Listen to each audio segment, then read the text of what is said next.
Hola, buenas tardes a todos y muchas gracias por estar aquí hoy.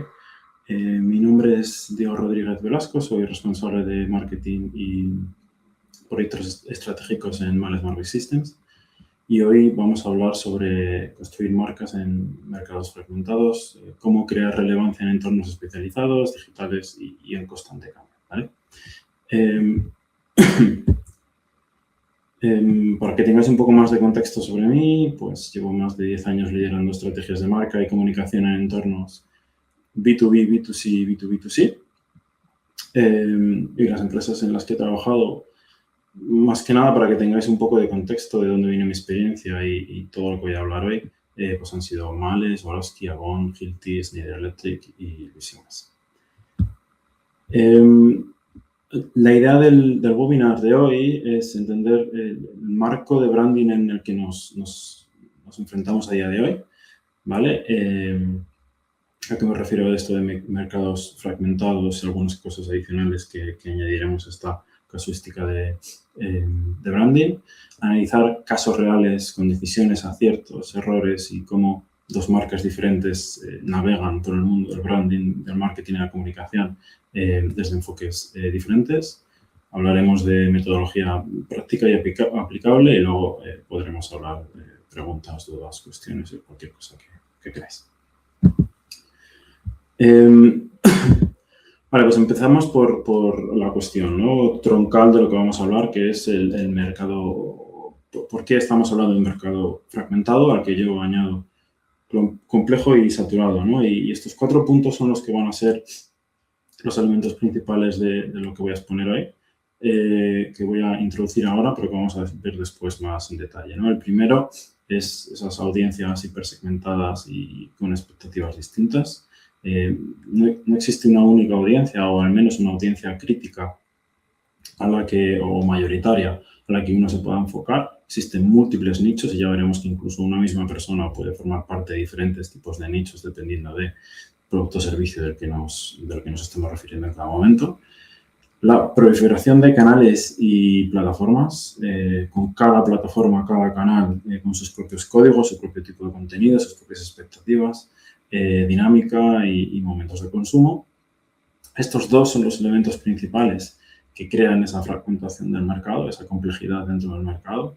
Y luego hay otros dos elementos que yo quiero añadir porque creo que refuerzan mucho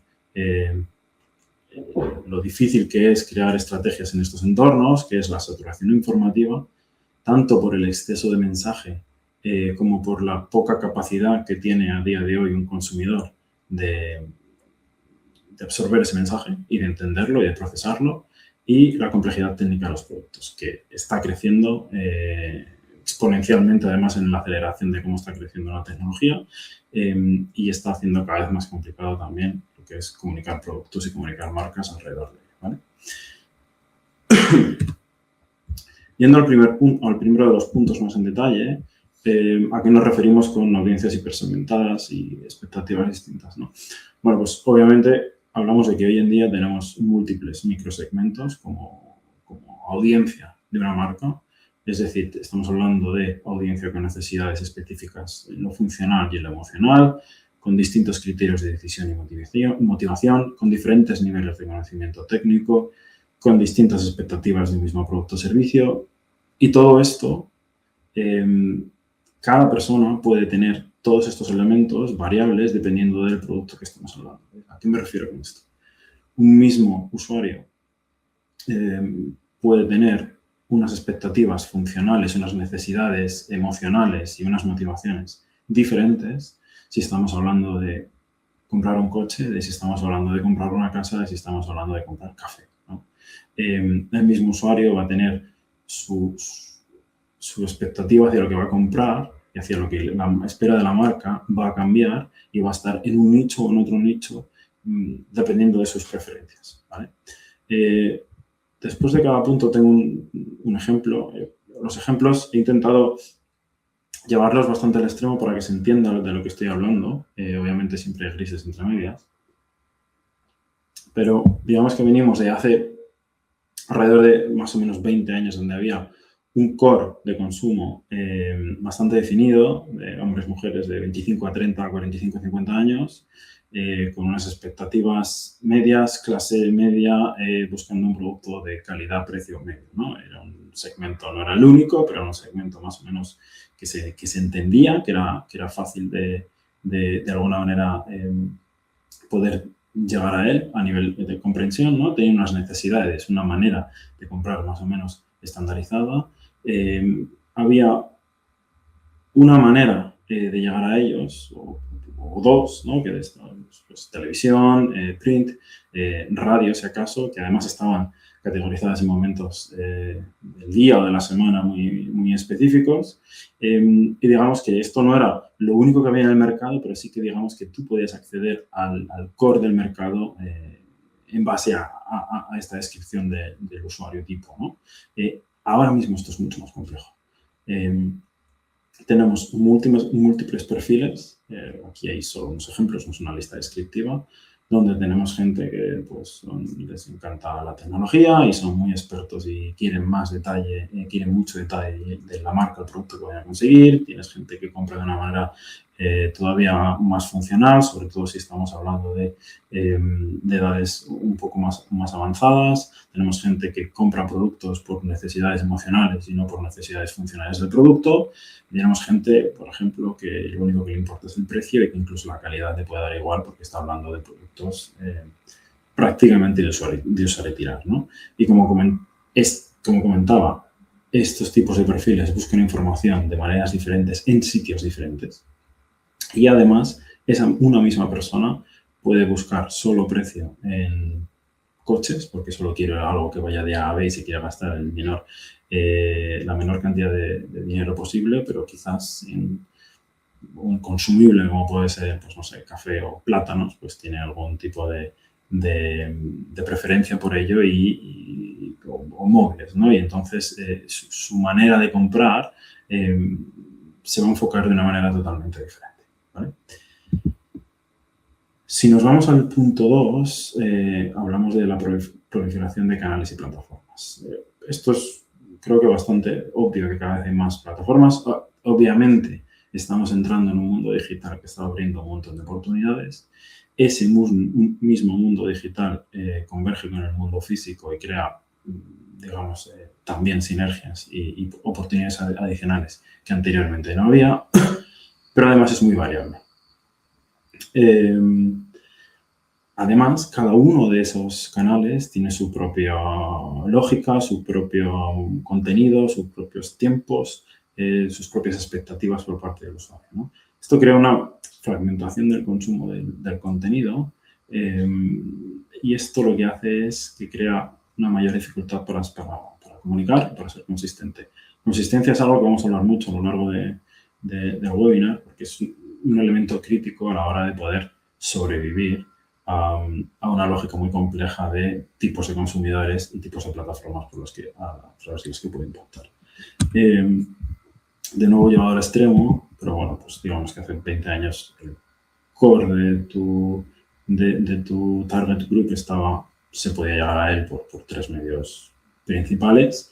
Y ahora pues nos estamos encontrando que tenemos redes sociales, plataformas de vídeo, de streaming, marketplaces, search, inteligencia artificial y lo que esto implica, medios digitales, influencers, key opinion leaders, email marketing. Tenemos canales físicos que ya no solo de compra, que se utilizan como sitios, elementos o sitios de comunicación. Ahí tenemos PR tradicional, canales propios como web, app, etcétera, ¿no? Entonces es un entorno muy complejo en el que cada uno de ellos se va a utilizar de una manera diferente para unos usos diferentes, pero que obviamente tienen que converger en una misma idea, ¿no? Tenemos más adelante ejemplos de a qué me refiero con esto. Hasta ahora creo que queda bastante claro cómo el mercado de ser algo relativamente homogéneo, se ha ido complicando por la entrada del mundo digital y por la entrada de una innovación mucho más ágil, rápida y incluso a las empresas les cuesta llegar a controlarla, ¿no? Y aquí vamos a esos elementos que decía que hace que lo compliquen un poquito más. El tercero, de alguna manera, viene derivado de esto y es la saturación informativa, ¿no? por la multitud de canales, y también es cierto que por el entorno donde los puedes llegar a utilizar, esto más que lo digital, que también el móvil hace que en cualquier momento tú puedas tener un punto de impacto de comunicación porque lo llevas encima. En cualquier caso, hay un exceso, definámoslo así, de mensajes, de contenido de estímulo, ¿no? De los cuales procesamos solo una fracción mínima, no solo porque obviamente estamos sobreestimulados de información y tu capacidad de retener eso es limitada, sino que encima esa atención que nosotros podemos poner sobre la información que nos llega se está reduciendo con el tiempo. Vamos a ver el siguiente slide. Es decir, hay cada vez más información que normalmente dura cada vez menos tiempo y que además, como seres humanos, somos cada vez menos capaces de retener esa información, ¿no? Y de procesarla. Esto hace que las empresas tengan que competir por esos micromomentos, no tanto con tus competidores, sino por la atención de su usuario, ¿no?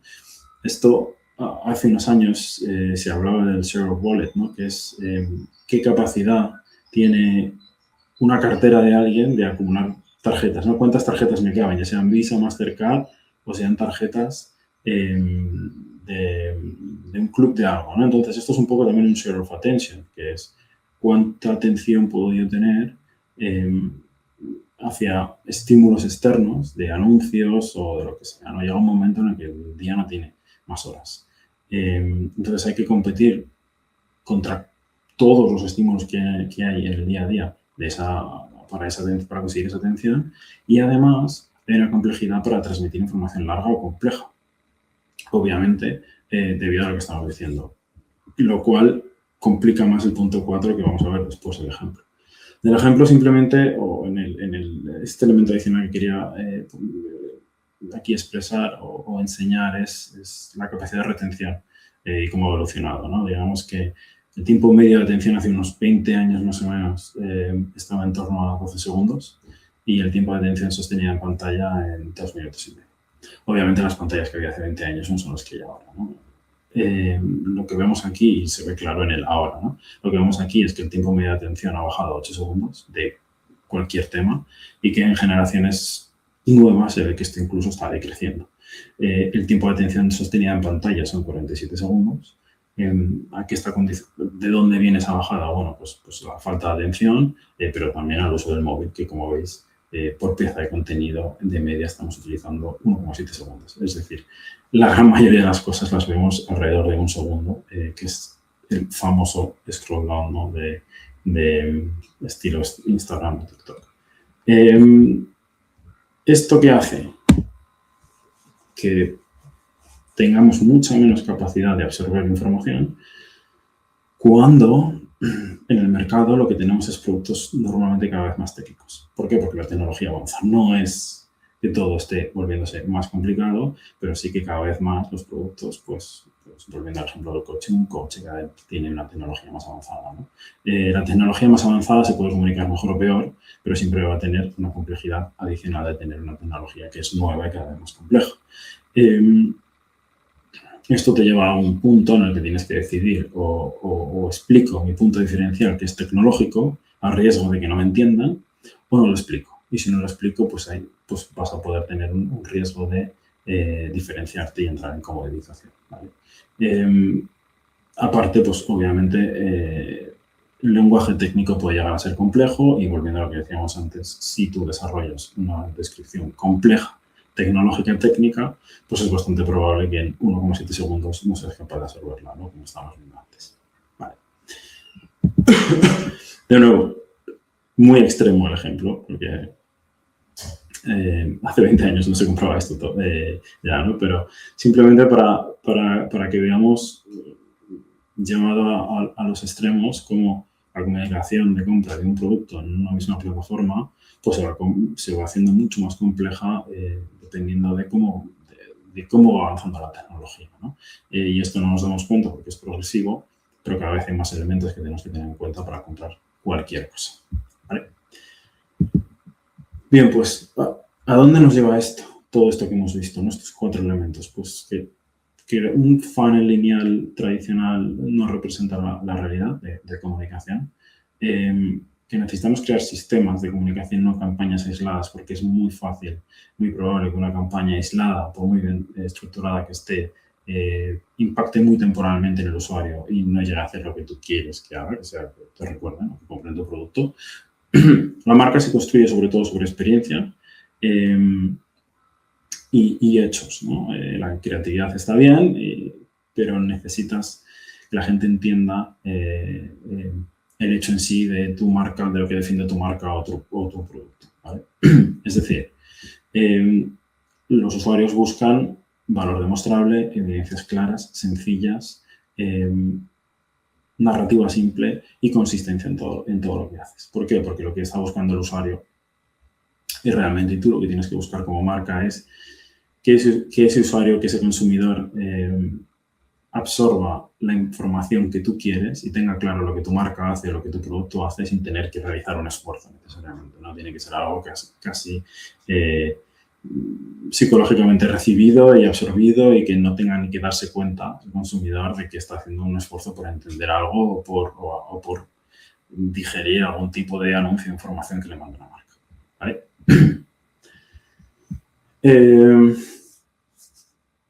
Simplemente un ejemplo de aquel, y vamos a verlo más en detalle, pero por romper un poco con, entre comillas, la teoría, aquí vemos 3 ejemplos de marcas que también vienen de momentos diferentes y cómo se gestiona esa marca y esa comunicación, ¿no? Tenemos marcas que venden una cosa, intentan comunicar sobre las ventajas de esa cosa. Tenemos marcas que venden una cosa que la asocian a una idea, la idea de la felicidad, de disfrutar, etcétera, pero donde en toda la comunicación que se hace está un elemento emocional y la cosa que venden, en este caso, refresco, ¿no? Coca-Cola. Y luego tenemos marcas que van más allá en el ecosistema de lo que están creando y te venden mensajes que trascienden a la cosa en sí que están vendiendo. Que sería el caso de Red Bull, que podríamos entrar a discutir, pero principalmente te está vendiendo un concepto, una idea, y incluso ahora te prioriza y se olvida del proyecto en sí que vende, porque lo que está intentando meterte en la cabeza no es que Red Bull es esa marca que lo que hace es pues llevarte más allá o darte esa libertad o llevarte al extremo, etcétera, ¿no? Y te está intentando vender el concepto, ni siquiera intentar de primeras venderte su producto, ¿no? Está intentando simplificarlo todo, un mensaje muy claro y que además te llega por una cantidad muy variable de sitios, aunque sean normalmente deportivos y demás, pero sí que es muy diverso, ¿no? Y entonces ha creado ese ecosistema que te llega de una manera que te parece que es casi inorgánica, pero que está muy medido. Y veremos más ejemplos de esto más adelante. Entonces, ¿hacia dónde va el branding en estos entornos complejos? Pues pasamos de mensajes a sistemas completos, pasamos de campañas aisladas a experiencias consistentes, de comunicar características a algo que sea demostrable para que yo lo entienda, porque una característica no se me va a quedar, se me va a quedar una demostración de algo, ¿vale? Y de conceptos no generalistas a propuestas relevantes.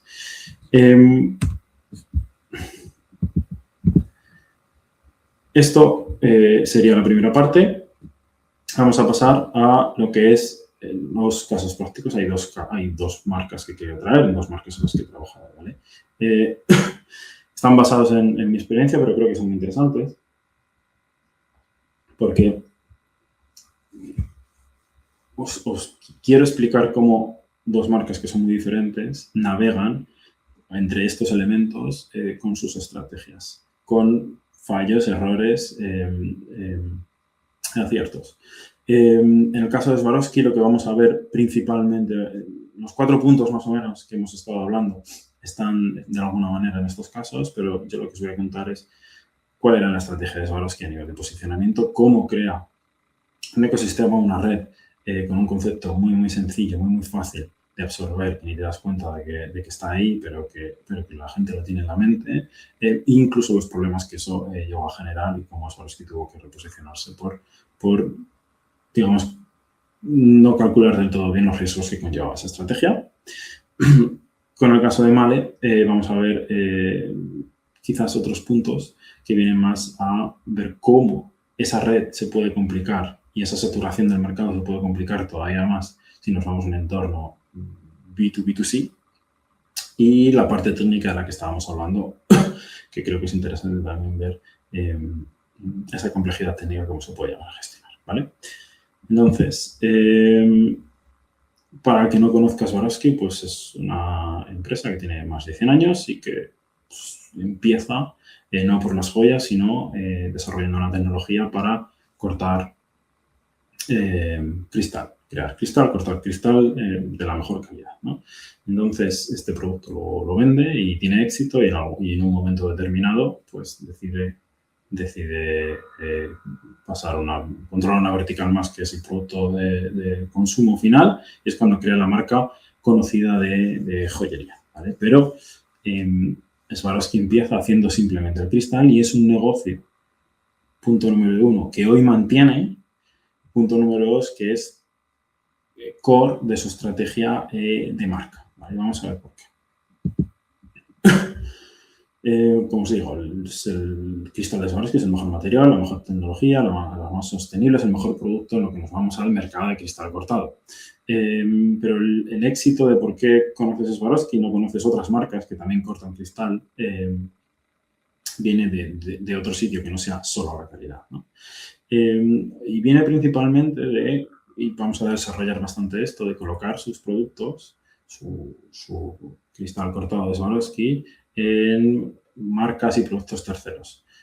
Sobre todo en marcas de lujo, pues, vestidos, ropa, interiorismo de lujo, joyería, etc.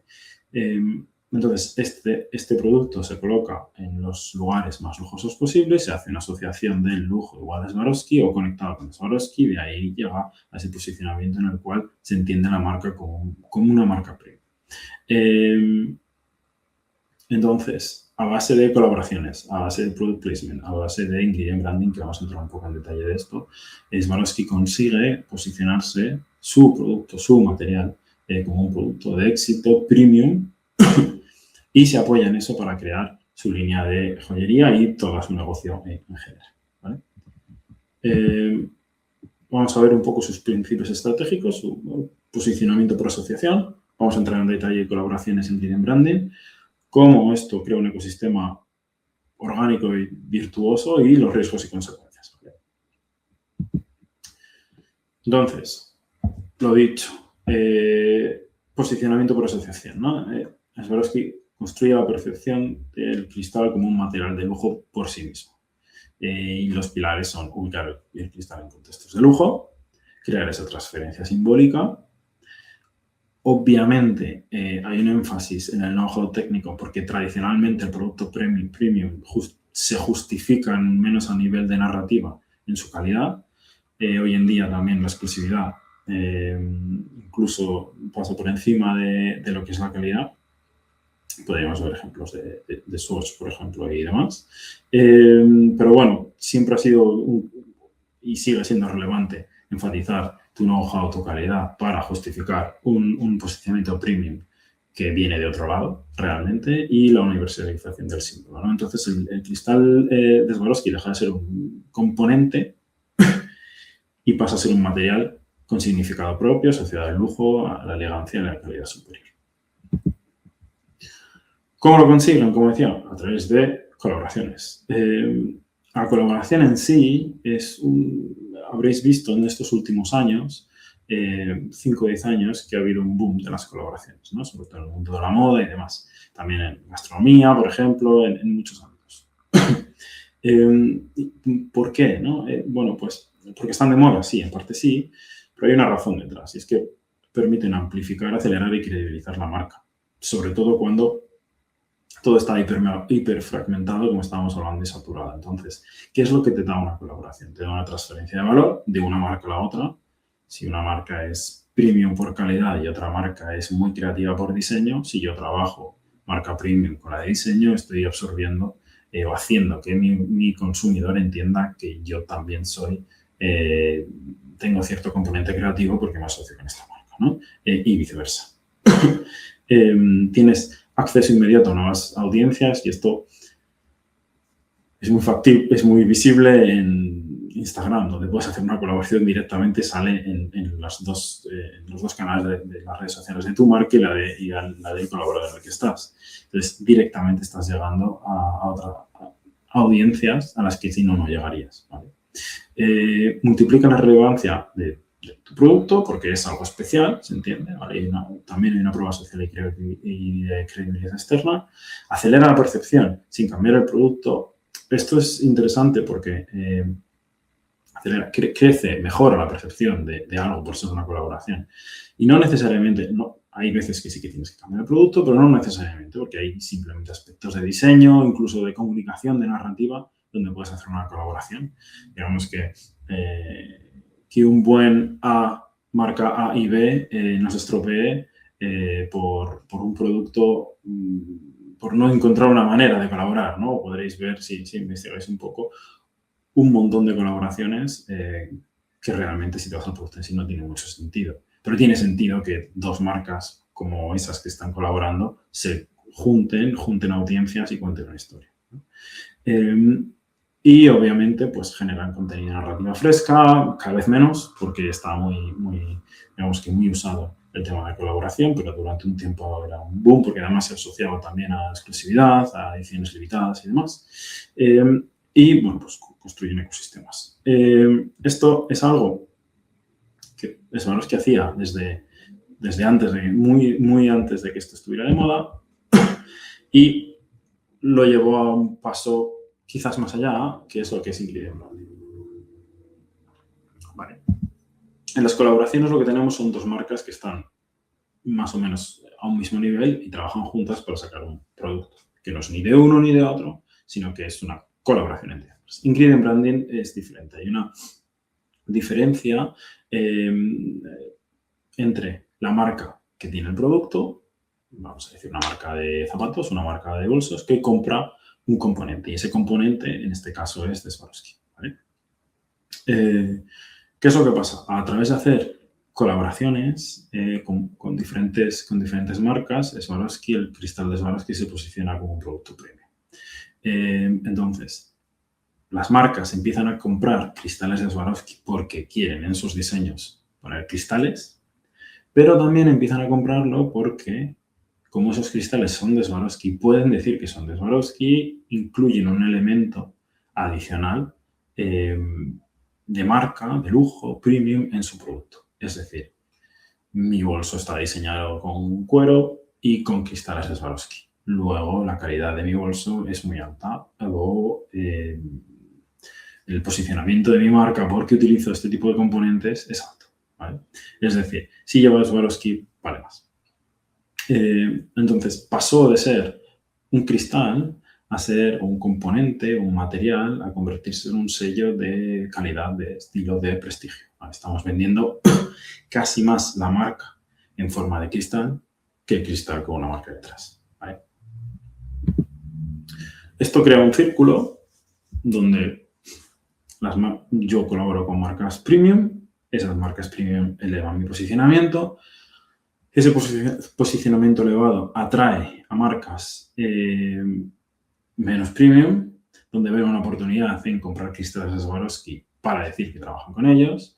Eso genera un dinero, obviamente porque empiezan a vender más producto, que puedes invertir en que quieras, entre otras cosas, en crear más productos o más proyectos con marcas premium que retroalimentan todo el círculo, ¿no? Entonces, es un mensaje sencillo, Swarovski Bola Premium, no necesitas canales propios fuertes, utilizas canales de las múltiples marcas que trabajan contigo, está de manera orgánica, como está en entornos premium. Y yo lo entiendo como un producto de lujo, el mensaje ni lo tienes que explicar, ni lo dices, no dices, es Swarovski, soy premium, ¿no? Lo entiendes porque lo ves en una tienda de Louis Vuitton o donde sea. Es una fuente de dinero y la atención necesaria para esto es muy baja, es simplemente comprensión casi cognitiva, ¿no? Entonces, lo dicho, lo que hemos visto es en esta fase 1 del caso Swarovski, que tiene dos, es que se construye esa narrativa sencilla y potente por asociación, se construye una marca de manera orgánica y demostrable, soy premium porque estoy en un entorno premium, no porque yo digo que lo sea, ¿vale? y utilizo terceros para crear un ecosistema que llega a diferentes audiencias con canales exponenciales. Es decir, esto es la manera que encuentras valores, que incluso antes de que estos problemas de fragmentación de mercado existieran, de ser relevante en un entorno complejo. ¿Vale? Hasta aquí todo bien. ¿Qué es lo que pasa? Que el proceso puede romperse. ¿Por qué? Bueno, pues hay cosas que son obvias y quizás otras menos obvias, ¿no? La primera es que la marca premium tiende a hablar menos de ti, mientras que las marcas más value tienden a hablar más de ti y además a tener más producto, me explico. Si yo trabajo con una marca de lujo, mencionado antes Louis Vuitton, vamos a seguir con el ejemplo, diré que el cristal que uso en mis bolsos es de Swarovski, pero mi marca tiene ya suficiente peso. Quizás lo ponga en una etiqueta, quizás lo mencione cuando el vendedor, cuando se lo voy a explicar a la persona que está interesada en comprarlo, quizás haga alguna acción específica de comunicación, pero mi marca sigue siendo mi marca y yo esto lo voy a usar como un ingrediente de mi producto, no como un componente. La marca que está peor posicionada, que no es Louis Vuitton y que es otra marca que vende bolsos a 100 euros o a 50 euros y no a 5.000, va a utilizar y sobreutilizar la marca Swarovski y posiblemente, yo esto lo he visto, va a llamar a su modelo de bolso Swarovski, no sé qué. Y además le va a poner más foco a ese producto en sí contra los demás que tienen y además va a haber mucha más cantidad de ese producto, normalmente porque el lujo tiende a la exclusividad, que del premium. Entonces, vas a tener una sobreexplotación de la marca de tu marca Swarovski con marcas menos premium, que te van a hacer ganar mucho dinero, pero que van a devaluar tu marca. Además, lo que llamamos paradoja de la exclusividad, ¿no? Y esto es un problema clásico del lujo, ¿no? El lujo es calidad y exclusividad normalmente. Cuanto más deseable te vuelves, cuanto mejor lo haces, más gente quiere comprarte. Cuanto más lo vende, menos exclusivo te vuelves, ¿no? Lo cual impacta directamente a la razón por la que te compran.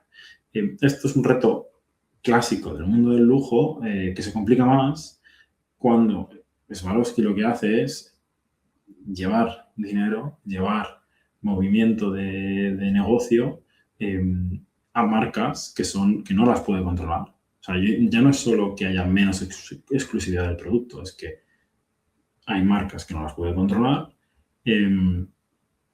y encima son value directamente. Son marcas que no están, no digamos que son marcas baratas, pero son marcas que no están posicionadas como premium, ¿no? Entonces, la exclusividad la rompes y tu posicionamiento de nuevo lo rompes relativamente fácil. Si no lo proteges bien. Además, hoy en día hay mucha facilidad de acceso a información. Igual hace 20 años entrabas a una tienda de Louis Vuitton y si no era la de Louis Vuitton, era la del lado, la del lado, la del lado, y en ninguna de ellas tu marca se iba a ver dañada y no te ibas a ir a donde están los bolsos de 50 euros nunca. Entonces, nunca ibas a ser capaz. Era más difícil que dañaras tu marca. Hoy en día buscas un bolso con cristales Swarovski en Google o en la IA y te van a decir todas las marcas que tienes. Si ves que hay marcas premium y marcas no premium, pues ese choque se va a ver más rápido, ¿no? Y el otro problema que tiene esto es que pierdes la narrativa de tu marca. ¿Por qué? Porque es muy difícil, ¿no? Como un ingrediente, en forma de colaboración es más fácil controlar los mensajes. En forma de ingrediente es más difícil porque al final es un proveedor, estás vendiendo un cristal a un precio determinado, ¿no? Consecuencia, fin del ciclo virtuoso, acción y transformación, sacrificios y resultados y aprendizajes. Entonces, lo he dicho, se rompe, mueres de éxito en lo que es el proceso de alguna manera la utilización de tu marca como elemento de negocio, tu marca se diluye y pierdes el control de la misma. Entonces, decisión. Se trabaja, estos son cosas que han ocurrido, ¿no? En Swarovski. Se reflexiona y se trabaja bajo dos premisas. Una, hay que reconstruir la imagen de marca para que sea una y propia y asegurar el posicionamiento elevado. Entonces, mi marca la tengo que controlar y tengo que asegurarme de que ese posicionamiento alto se mantiene. Entonces, ¿qué se hace? Se busca una marca menos neutra. La marca Swarovski siempre ha sido muy neutra. ¿Por qué? vendo joyería, un value for money relativamente razonable a ese target del 80% que hablábamos antes. Ahora eso se rompe. Y aparte venían cristales a cualquier marca, de cualquier tipo de producto, más o menos. Entonces, necesitas volverte una marca más definida para ser más atractivo a según qué nichos, porque ese good for all se rompe, ¿vale? Y se intenta, para eso necesitas tener una identidad específica y para eso necesitas controlar tu narrativa, tu comunicación, tu marca. Si estás trabajando continuamente con terceros y no eres capaz de controlar eso, es imposible controlar tu narrativa. Y la otra pata es asegurarse el posicionamiento elevado, que pasa por reducir la exposición al máximo con productos y entornos de value de terceros y elevar el posicionamiento de tu producto propio. Estos son sacrificios, esto que acabo de mencionar. Hay un elemento que es operativo, que es aprender a trabajar con un ADN diferente, siendo quizás un poco más nicho, tomando riesgos de comunicación, tomando riesgos de diseño de producto, tomando riesgos a nivel de pricing, etcétera, y creando lógicas nuevas. Y luego un esfuerzo de negocio, porque que tu producto no se vea en entornos value requiere dejar de vender en entornos value. Entendemos lo que significa esto, ¿no? que es reducir tu tamaño de negocio. Pues para mí, lo que se aprende con esto es que perder el control de tu marca es un riesgo muy alto. Y primera fase estaba explicando cómo Swarovski muy exitosamente ha creado un ecosistema de marca orgánico, que llega a todo el mundo, que sobrevive a ese mercado saturado, o sea, como poniéndolo en positivo, pero si pierdes el control de tu marca, a medio y largo plazo vas a tener descontrol de lo que quieres ser y va a ser un problema. Punto número 2, si quieres ser premium, tienes que serlo con todas sus consecuencias, renunciando a muchas cosas. Y luego un tercero, que no tiene que ver con la fragmentación del mercado, pero creo que es interesante en el caso, que romper y reposicionarte es muy complejo, porque las marcas son muy buenas para fijar posicionamiento. Las marcas están ahí, entre otras cosas, para eso, ¿no? Para que tú asocies una marca a un tipo de producto, automáticamente yo pienso en una marca y me puedo imaginar el precio que va a tener y la calidad que va a tener un producto, sin mirar las características ni probarlo. Si es una marca conocida de un producto que conozco. Romper eso es muy complejo. Incluso aunque hagas acciones de comunicación fuertes, iniciales o demás. Vale. Entonces, hemos visto en esta segunda fase cómo crear un ecosistema de marca a través del cual se intenta llegar a todo el mundo. Te puede hacer perder el control de una marca, la hipersegmentación y el uso incontrolado de canales es un riesgo alto. Vemos que tu principal USP se ve dañado y tu capacidad de ser competitivo herida. Vale. Vamos a pasar al segundo de los casos, que es el de Male, que es marca menos conocida y donde quiero hablar de cómo estos entornos B2B2C más en detalle pueden complicar mucho esa fragmentación de la que hablamos y los canales y también la fragmentación de canales y de la parte del discurso técnico, ¿vale? Entonces, por poner el contexto, Male es una empresa del mundo de la movilidad, de automoción, es una empresa alemana que principalmente se dedica a vender componentes para el mundo automotive, principalmente. Dentro de una de las ramas que tiene son componentes para bicicletas eléctricas, que es Male Smart Bike Systems, que venden pues, motores, baterías, controladores, sensores, apps y demás para fabricantes de marcas de bicicletas, ¿vale?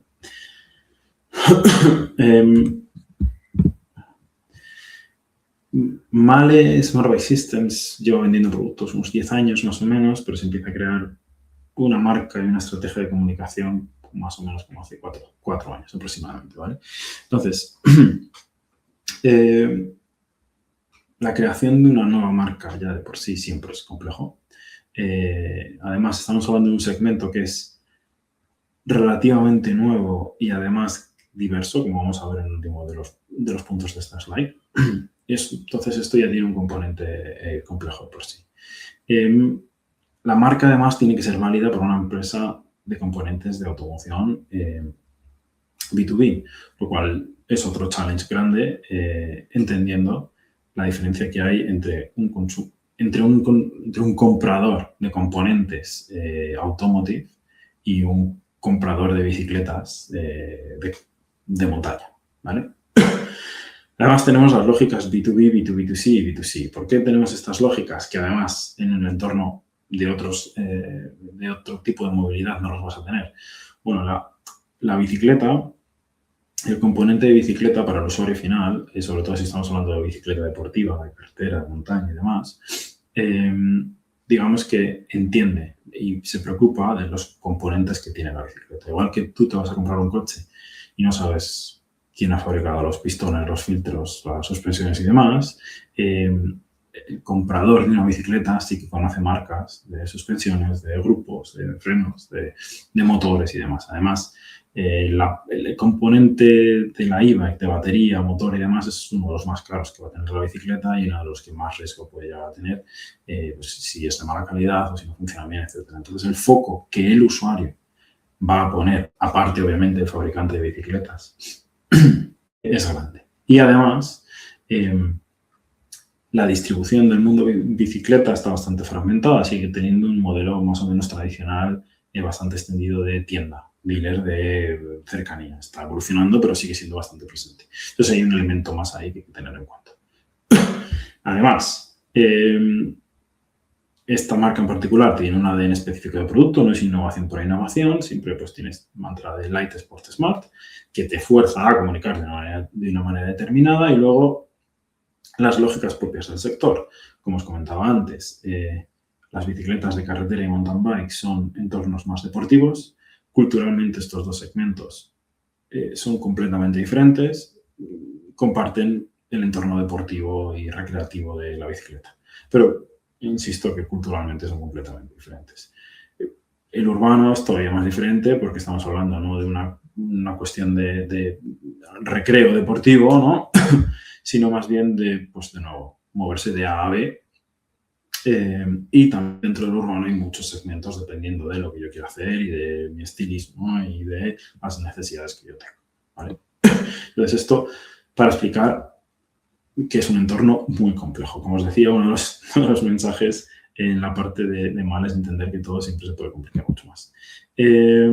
Vamos a ver aquí cómo target groups y canales, que son el principal foco de fragmentación del mercado, aquí se acrecentan, y luego os voy a dar dos elementos que yo creo que son importantes de controlar a la hora de ser capaz de gestionar esto.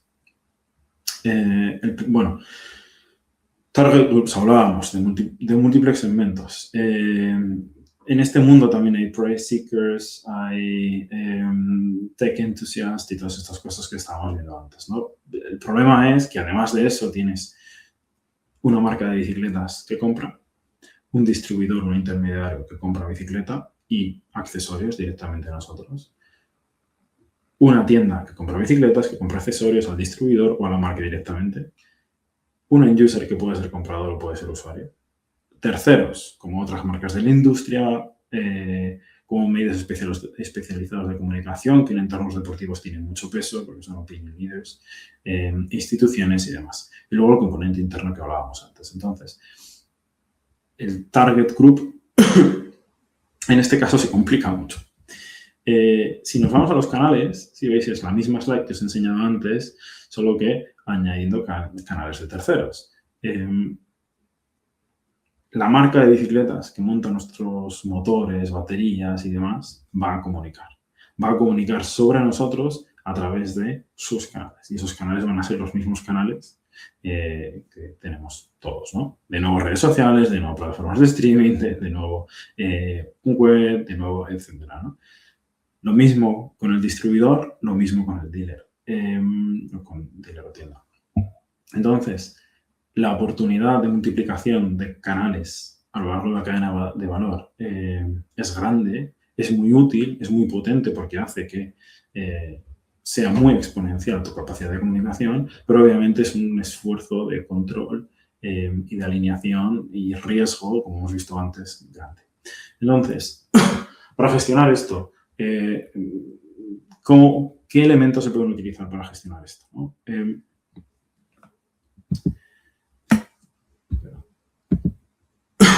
Obviamente hay uno que es controlar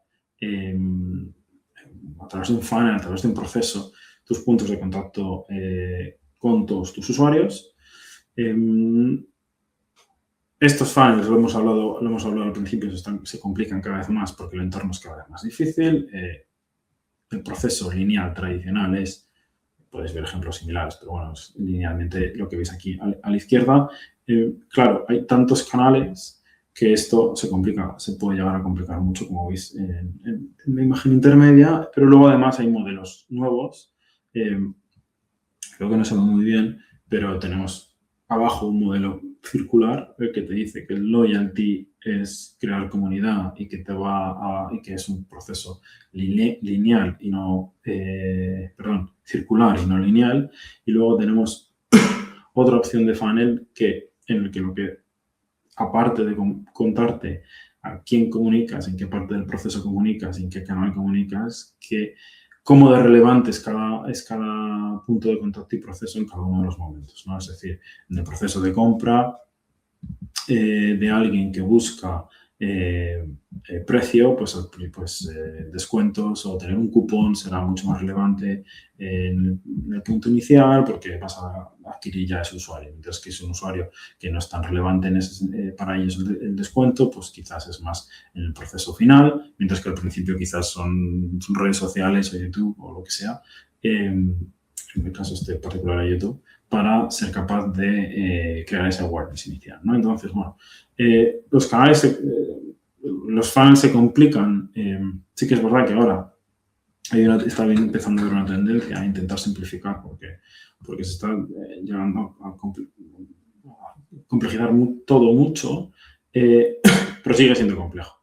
Además de eso, bueno, sigue siendo complejo y sigue siendo necesario, insisto, porque si no es imposible ser capaz de controlar todo ese ecosistema que nos estaba enseñando antes. Además, nosotros, on top, tenemos nuestra lógica de proceso comercial, que viene a una creación de oferta y creación de demanda. Nosotros intentamos convencer al fabricante OEM, es como llamamos al fabricante de bicicletas, que venda a su distribuidor, para que venda en la tienda, para que venda al end user. Pero es que además intentamos convencer al end user de que pida esa bicicleta, para que la pida el dealer, para que la pida el distribuidor, para que lo fabrique la marca de bicicletas. Entonces, a toda esta lógica que estamos hablando antes, aquí, como veis, hay muchos puntos de decisión, porque necesitamos impactar en el punto de decisión del fabricante, necesitamos impactar en el punto de decisión de la tienda para que compre esa bicicleta. Y lo mismo con el end user, ¿vale? Entonces, es muy complejo, es muy importante que tu proceso, tu funnel, tu estrategia de comunicación esté muy clara, muy definida y tengas muy claro cuáles son los puntos críticos donde tienes que impactar de una manera importante. El segundo punto es la consistencia. La consistencia reduce complejidad. Siempre es crítica, pero en entornos complejos mucho más.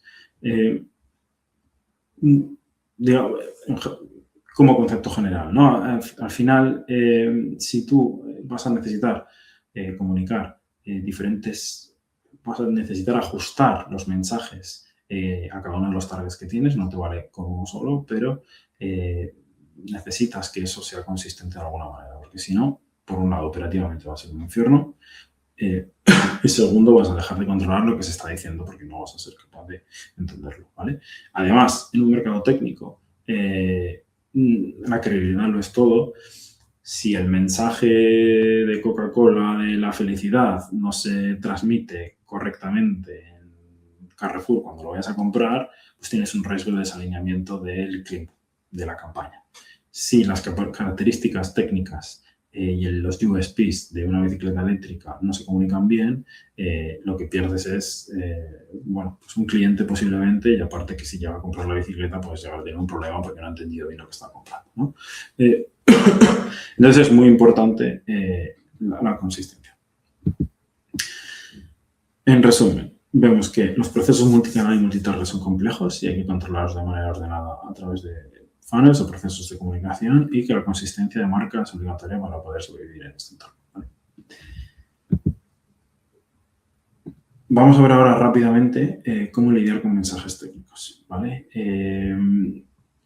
Va a ser rápido porque esto es un adicional que he querido meter porque me parecía interesante con el caso y que complica más todo esto.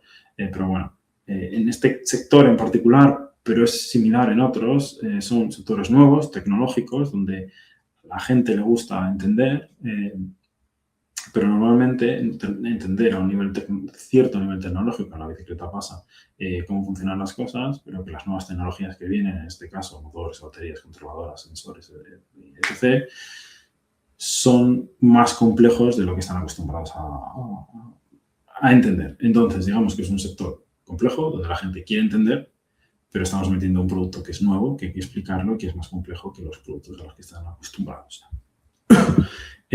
¿Cómo trabajarlo? Bueno, pues nosotros trabajamos con los dos extremos, con una descripción amplia, por un lado lo que es el producto y luego una comprensión mínima viable. Hacemos el ejercicio de qué es lo mínimo que yo puedo llegar a comunicar y que se sigan entendiendo los mensajes críticos. ¿Vale? Luego hablaremos también de a quién comunicar qué, pero hacer ese ejercicio es importante. Luego tienes que tener unos key selling points y unique selling points muy claros. Y aquí sí que vas a tener que entender muy bien cuáles son los key selling points para cada uno de tus target groups, porque pueden ser radicalmente diferentes en este caso. Y luego en la simplificación del mensaje, crear submarcas, en nuestro caso ayuda mucho. Es decir, tú puedes comprar un motor A, una batería B y una controladora C, pero nosotros intentamos agrupar una combinación de componentes bajo un segmento y performance específica. Por ejemplo, X20 es nuestra solución, nuestro sistema de e-bike para producto deportivo ligero, M40 para producto de performance de altas prestaciones o X30 producto equilibrado. Esto creamos marcas detrás de ello para que sea mucho más sencillo de entender y de asociarte con ello. ¿Vale? Luego, otra cosa que hacemos, como de nuevo puedes cometer errores o puedes entender mal quién necesita más información y quién menos, siempre damos salidas técnicas más profundas, ¿no? En nuestro proceso siempre tenemos alguna salida, escapatoria, digamos, para el que esté interesado en tener más información, aunque nosotros hayamos calculado que ese tipo de usuario no quiere tanta información, les damos un vídeo, alguna descripción, algo donde puedan entrar más detalles para que lo puedan entender mejor, ¿vale? Que sea opcional o que sea en el proceso.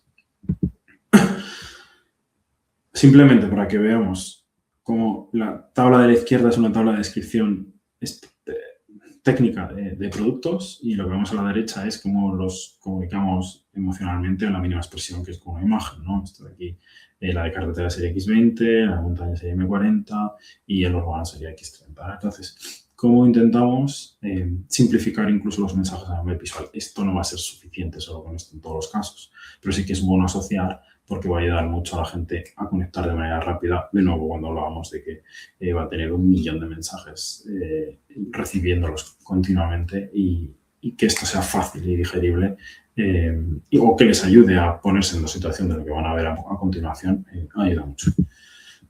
Entonces, digamos que no hay un punto justo de profundidad técnica, va a depender mucho de para quién hables y el momento y el proceso de decisión en el que esté, el tipo de usuario, etc. Y que sepamos que un mensaje técnico también se puede simplificar y darle una capa más emocional y representativa, que no va a ser lo único que vayas a tener que utilizar, vas a tener que complementarlo, pero te puede ayudar mucho. Entonces, en esta parte, como resumen, hemos visto una estrategia donde el mensaje técnico hay que trabajarlo para audiencia de segmento cliente, necesitas unos espectros amplios y reducidos a detalle para poder trabajar en todos los escenarios en los que nos vamos a encontrar y la creación. Recomiendo la creación de sublógicas de marca o submensajes menos concretos técnicamente, pero más emocionales para ayudar a esa asociación. ¿Vale? Bien, y ahora vamos al desglose técnico, donde digamos que hemos visto los 4 puntos de los que yo quería tratar sobre mercados fragmentados y demás. Hemos visto los 2 casos de 2 marcas donde navegan sobre todos estos elementos de diferentes maneras, con ejemplos reales de cosas que ocurren o han ocurrido.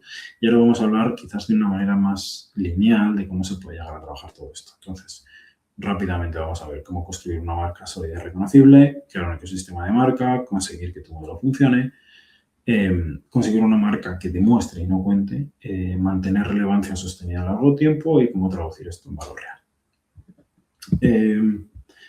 ¿Cómo construir una marca sólida y reconocible?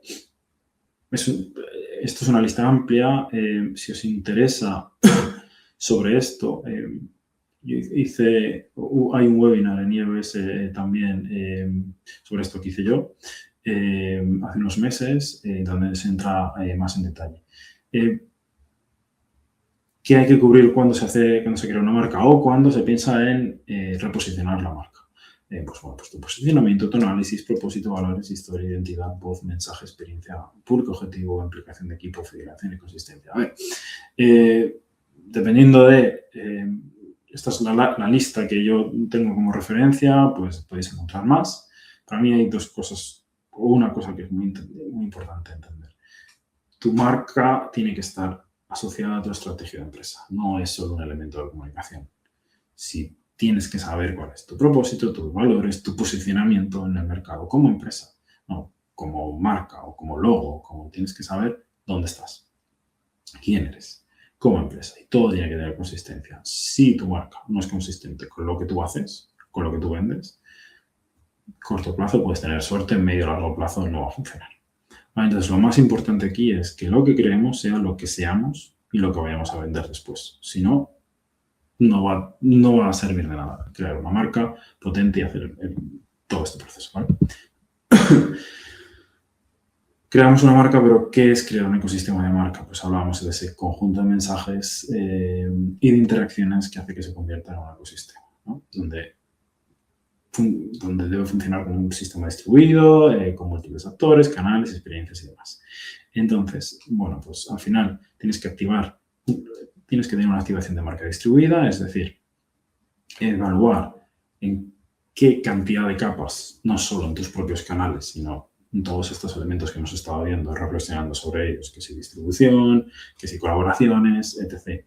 En cuántos estratos, en cuántos sitios yo puedo estar para poder hacer una comunicación que llegue a muchos sitios. Y además, cuando llega por terceros, el usuario va a estar más receptivo a recibirlos porque no va a entender, va a darle, a esto es a lo que me refiero cuando digo orgánico, va a tener la sensación de que es algo más natural que si yo le suelto un anuncio directamente. Entonces va a estar más receptivo a recibirlo.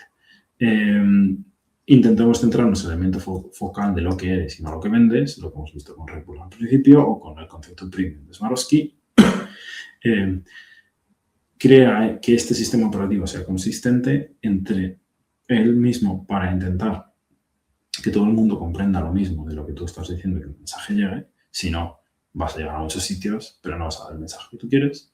Y luego que ese ecosistema en un mundo ideal esté retroalimentado, es decir, que no sea yo vendo algo y después asumo que se comunica de la manera que yo quiero. Que haya información bidireccional entre la marca y los elementos terceros, los partners, las distribuciones, los medios, las colaboraciones o lo que sea, que haya un elemento direccionado donde yo tenga información de lo que está ocurriendo y los resultados que se está teniendo, ¿vale? Tengo una marca, tengo un ecosistema de marca, ¿cómo consigo que el modelo funcione? Bueno, pues necesito que llegue, que se entienda y que sea creíble. ¿Cómo consigo que llegue? Primero tienes que ver dónde llegar y esto lo hablábamos en el funnel, ¿no? Necesito crear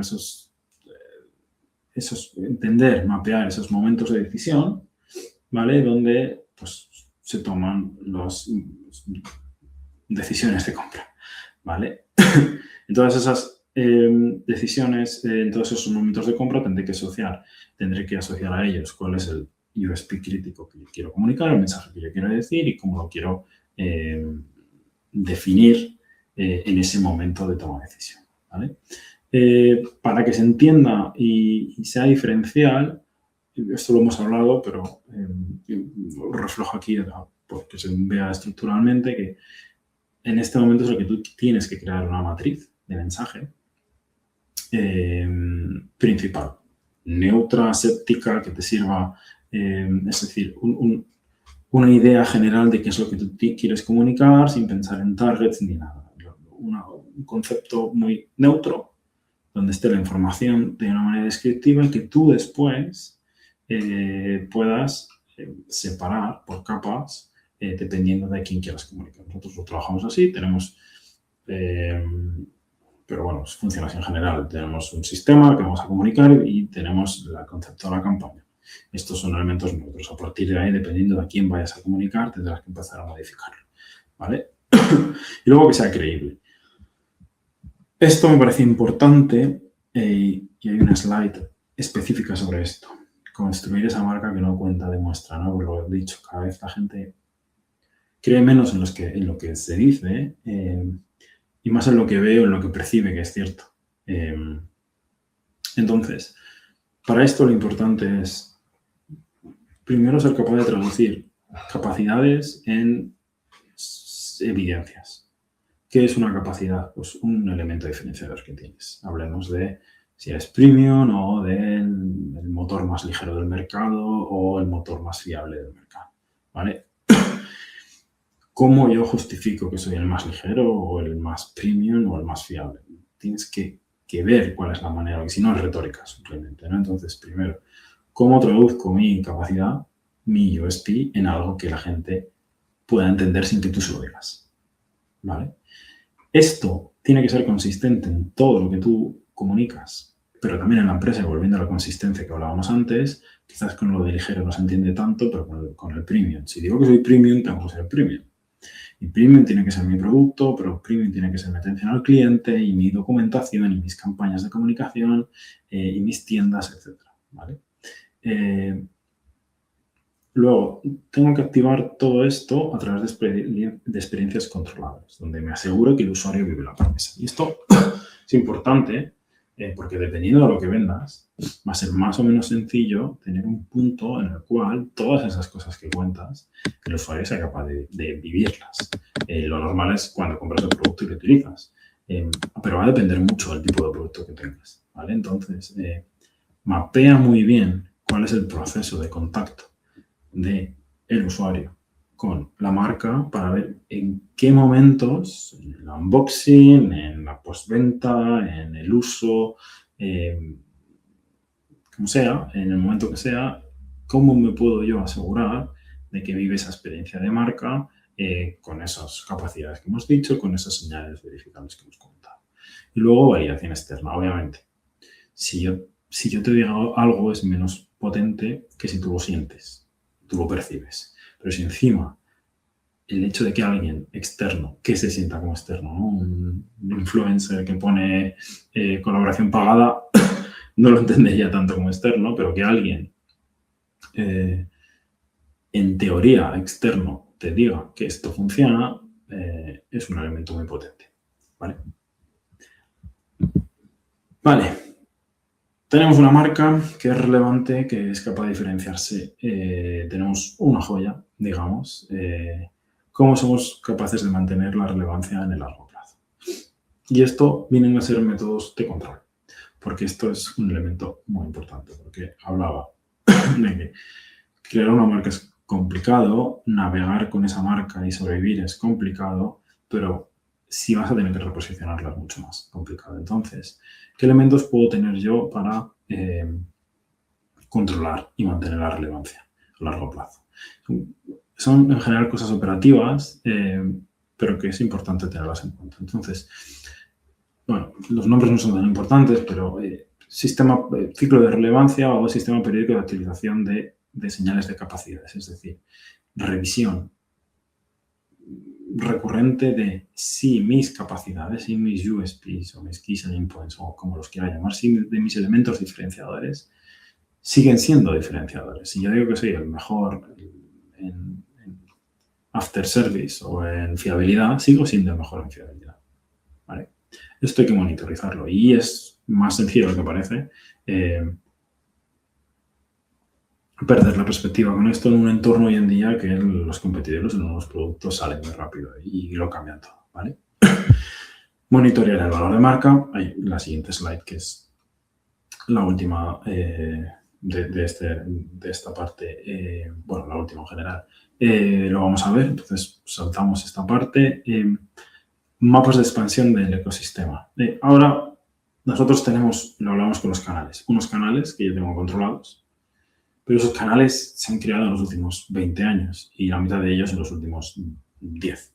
Lo que nos dice que los siguientes 5 se van a crear otros tantos, ¿no?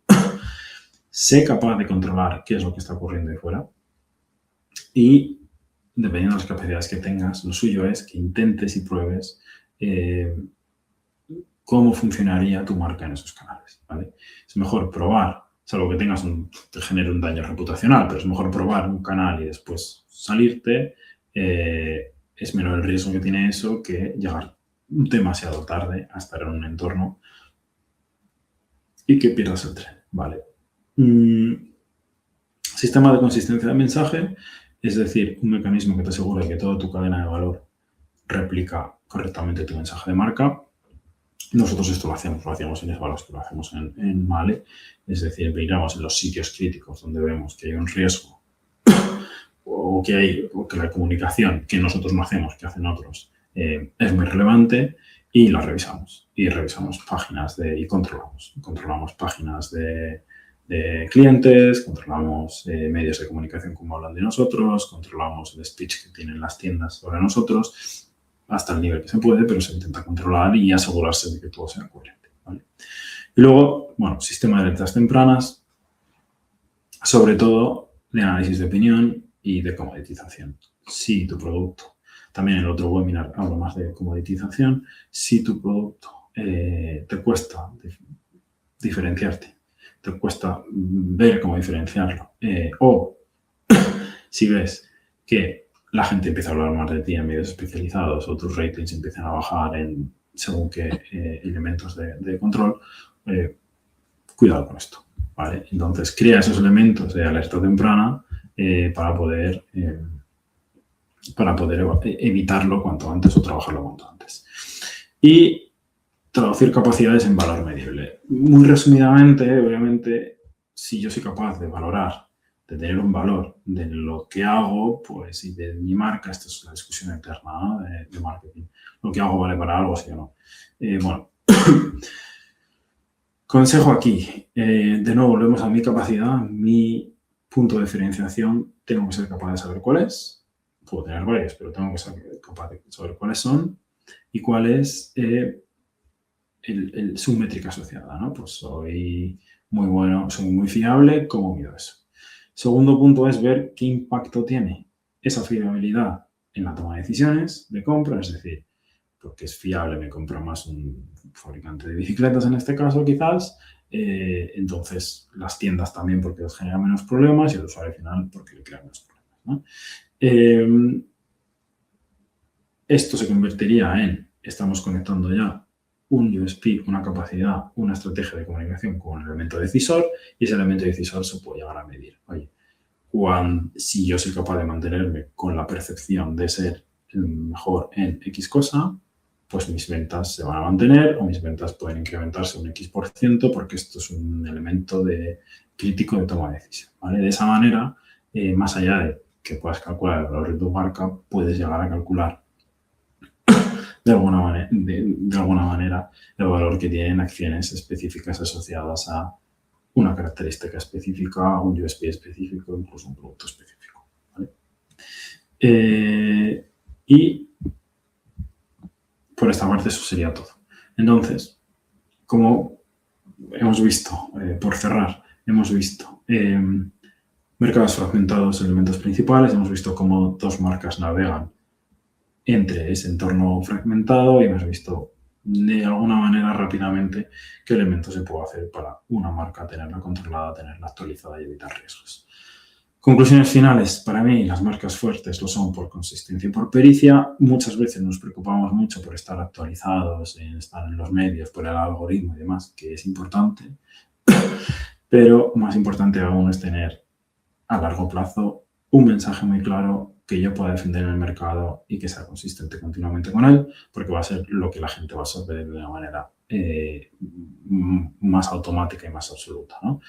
Y luego que tu marca debe ser no comunicar qué es cada vez más. Obviamente, si lo comunicas y lo refuerzas, perfecto, pero la gente cada vez más, las audiencias cada vez más absorben un concepto sin darse cuenta y creen menos en lo que las marcas dicen, porque se lo vayan a decir en una campaña de comunicación, ¿vale? Eso sería todo. Muchas gracias y ahora la siguiente y última parte sería Q&A. Entonces, si tenéis alguna pregunta, pues me decís y estaré encantado de responder. Gracias. La primera pregunta dice, ¿dónde puedo conocer más de tu trabajo? Si es sobre las cosas que trabajamos ahora mismo, yo ahora mismo trabajo, como comento, en Male, Male Smart Bike Systems. Si os interesa ver un poco más, pues está en la página web de Male Smart Bike Systems. Y si no, y aquí hay otra slide, sin problema para que me contactéis y podemos hablar si alguna parte de la presentación os ha interesado más, ¿vale? Me podéis contactar por LinkedIn o me podéis contactar por email sin problema. Y si no son las cosas que he trabajado, podéis ver toda la parte de Managed Smart Systems, que es lo último en lo que estoy trabajando. Vale. Siguiente pregunta. Flavia dice que para un producto 100% industrial, ahora que LinkedIn, digamos, que no funciona tan bien, ¿qué canal sería bueno? Si hablamos... a ver, si hablamos, entiendo que cuando decimos un producto 100% industrial nos estamos refiriendo a un producto que se va a mover en un entorno puramente B2B, ¿no? Nosotros, como comentaba, trabajamos B2B y B2C. LinkedIn puede llegar a funcionar, es verdad que hay muchísimo ruido, es muy complicado trabajar por LinkedIn, pero yo personalmente, de 100 contactos que me llegan, hay uno que tiene valor. Trabajo de email parecido, es muy difícil. Y luego, para mí, el entorno de uno de los sitios donde nosotros sacamos más rédito en este sentido es el entorno físico y, digamos, networking, ¿no? Incluso en ferias, en eventos. Ahora, por ejemplo, se están empezando a mover mucho entornos de networking específicos solo para pues, los líderes de la industria. ¿no? Entonces, hay organizadores de eventos que están generando ese tipo de cosas en el mundo de la bici, donde reúnen a los decision makers de los 100 empresas más importantes o de las principales y son muy buenos momentos para hablar con gente y para poder reunirte, etcétera, ¿no? Entonces, para mí la parte física relacional siempre se nos tiende a olvidar con esto, con todo este mundo digital y es muy, muy importante. Dependerá un poco también del segmento. Luego LinkedIn, email, etcétera, lo puedes intentar, va a depender mucho, pero es verdad que esperad una frustración grande porque la gran mayoría de lo que mandéis no va a tener respuesta. Y bueno, si no hay nada más, muchas gracias a todos por estar ahí, por escuchar, por las preguntas y nada, encantado. Y lo dicho, si queréis contactar por cualquier cosa, estaré encantado de hacerlo. Muchas gracias.